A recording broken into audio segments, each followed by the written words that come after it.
The best part about this game was seeing Real Madrid knocked out for 93 minutes. And that was basically it. That was literally it.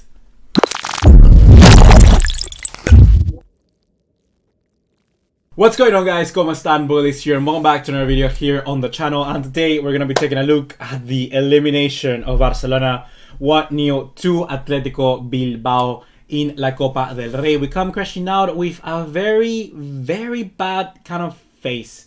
Very bad face, humiliating in a sense, but not necessarily. I'll explain myself. I really explain myself. But before that, I'm doing this video sat down. I don't really care, man. I'm tired. University has started. Had a very bad day. And then on top of that, the cherry on the top, the creme de la creme, we saw Barca getting knocked out. and a boring game to a certain extent.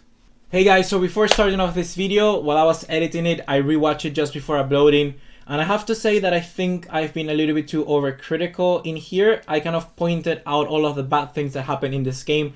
And I really showed and talked about the good things. And I just gotta say that look at it from an eye of someone who... I'm not here to just talk about trash about this team and get views. I really don't. I care about this team. I cry. I'm happy when all of the good and bad things happen. Literally, I live and breathe this team. And so as so many of you guys. And the path that we're following is genuinely the correct one. Barca did good things today, improvements. The chances that we did manage to create were very positive, very good, very entertaining to watch. An incredible and impeccable Unai Simón, a good defense from Bilbao, perhaps not that many good shots on target, but overall, we did a good team. VAR didn't help. That penalty on De Jong I also do not understand. But generally, if we continue doing things like this, things will get better. Yeah, I just thought you needed this kind of breather because I watched this video and it's not what I wanted to say. I see this video and it's not necessarily I'm explaining myself the best. So hopefully with this you can get a better sense that it's kind of just first reactions, what it is. And I don't really say like awful stuff, but it's kind of like I do not mention the good things. But I just want you to understand that I do see them. I do see them. After editing, after just being calm, listening to calming music, of course, it kind of clears my head. And I think I just wanted to put that out there.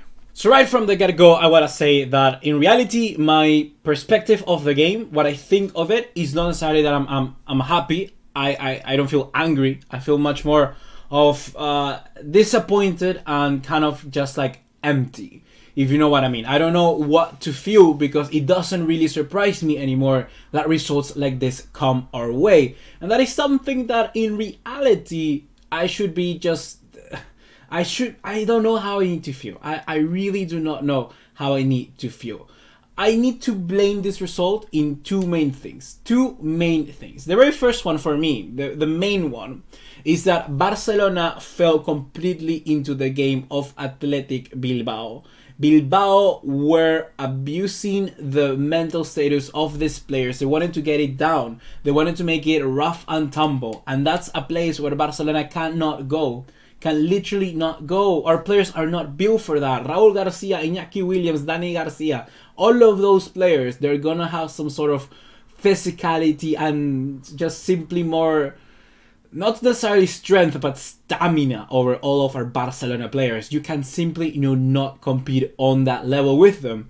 And we fell for that trap. We fell for the trap and we fell under their wing. And we were dominated in a sense from that area. From up here, mentally, Barcelona were never in the game. They were completely let go to Bilbao and it was up to them. Because we were always conceding chances. And you can see the way that Barca played. Our passes were not up to scratch. And especially someone like Ter Stegen. Today, he just looked completely off.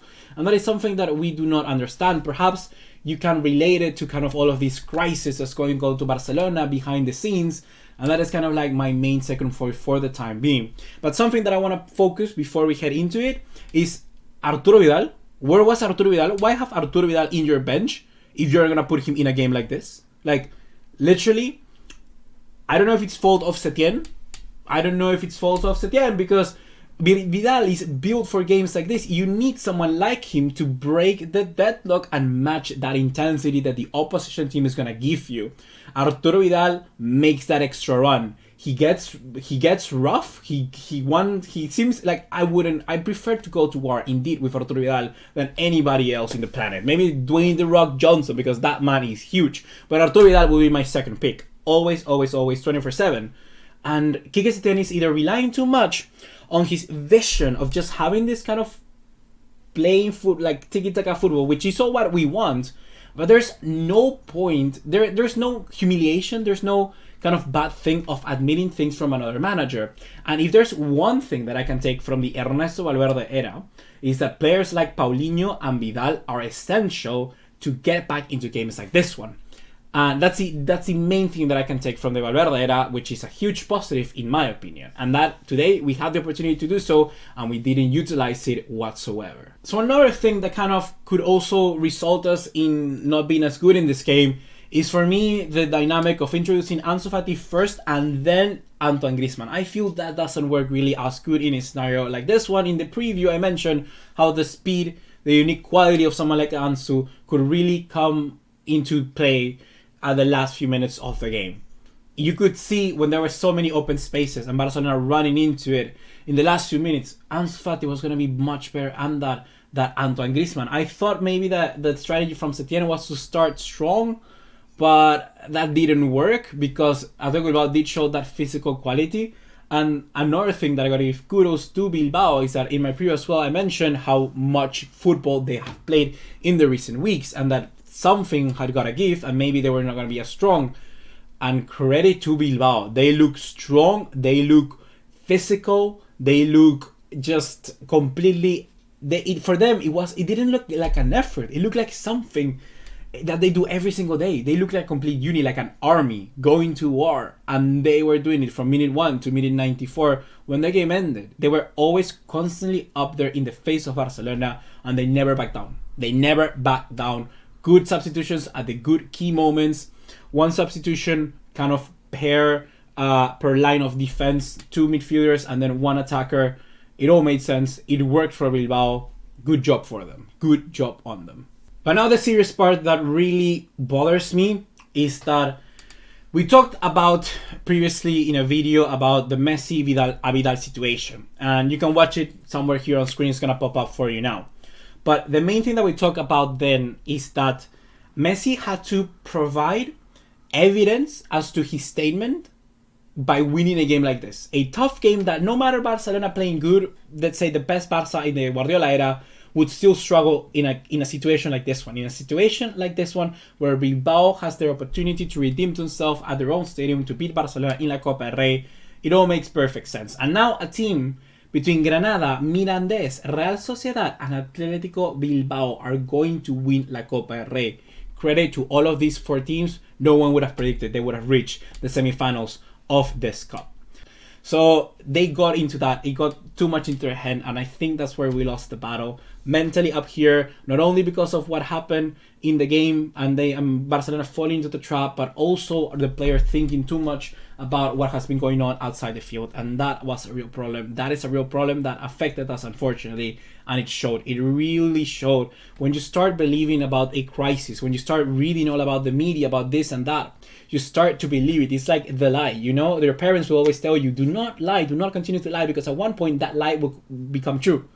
And basically for Barcelona, it's kind of like the crisis. Do not believe in the crisis, the crisis, the crisis, crisis. And now it eventually becomes true. And to a certain extent, our Barcelona are in crisis. I think we need a much better debate about it. But we are really not good at all. We are not good at all. And it's not like Real Madrid are good either. Simply, this La Liga has been very subpar. Leicester City right now would be first in La Liga. Leicester City. That tells you everything you need to know. So now kind of wrapping up the video, the final 3 things that I thought just now and I need to really mention is Artur needs to play. He created the 2 best chances in the second half. He helped us retain the ball and also win it back. Artur needs to play now. now, Setien, I don't know what you're doing. I know he played bad that one game you had to test him, but he's an incredible footballer and he needs to be in that midfield, because if not, we don't have creativity.